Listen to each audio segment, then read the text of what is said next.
रोहित आर्य प्रकरणावर RS स्टुडिओनं statement दिलेलं आहे। पोलिसांच्या जलद प्रतिसादामुळे मुलं आणि पालक सुखरूप आहेत। थर्ड पार्टीमुळे सध्या त्रासाला सामोरं जावं लागतंय असं सुद्धा आरएस स्टुडिओचं म्हणणं आहे। पोलिसांना जी मदत पाहिजे ती मदत करणार, सर्व कलाकारांना सुरक्षितता पुरवण्यासाठी नेहमीच प्रतिबद्ध राहू असं सुद्धा आरएस स्टुडिओने म्हटलंय। आणि या संदर्भात आणखी माहिती करून आमचे प्रतिनिधी नंदकिशोर यांच्याकडून। नंदकिशोर, हे स्टेटमेंट अतिशय महत्त्वाचं आहे आणि त्या दरम्यान पुढचा तपास होऊ शकतोय का?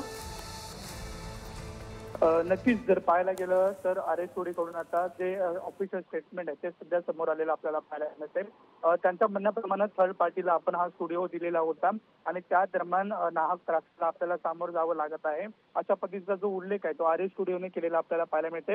मात्र मुंबई पोलिसांचं सुद्धा कौतुक कुठेतरी आरएस स्टुडिओ करतोय। जलद प्रतिसादामुळे संपूर्ण जी घटना होती ती कुठेतरी होण्यापासून, म्हणजे जी धोकादायक 17 मुलांचा जीव धोक्यात होता तो कुठेतरी वाचला। 2 सिव्हिलियन सुद्धा होते, यांना बाहेर काढण्यात यश मिळालं। त्यामुळे मुंबई पोलिसांचं आरएस स्टुडिओनं कौतुक केलेलं आहे आणि आपली संपूर्ण टीम जी आहे ती मुंबई पोलिसांना सहकार्य करते आणि सहकार्य करत राहील अशा पद्धतीचं जे स्टेटमेंट आहे ते खरं तर केलेलं आपल्याला पाहायला मिळतं। आणि या संपूर्ण जी घटना घडली त्याची दिलगिरी सुद्धा कुठेतरी आरएस स्टुडिओ जी आहे ती कुठेतरी व्यक्त करत असलेलं आपल्याला पाहायला मिळते।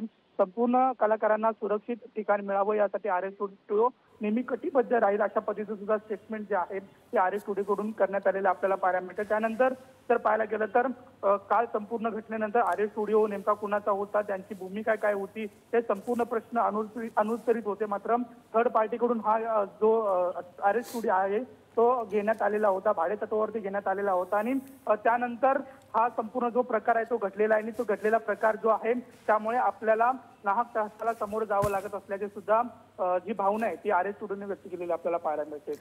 नंदकिशोर, धन्यवाद दिलेल्या माहितीसाठी।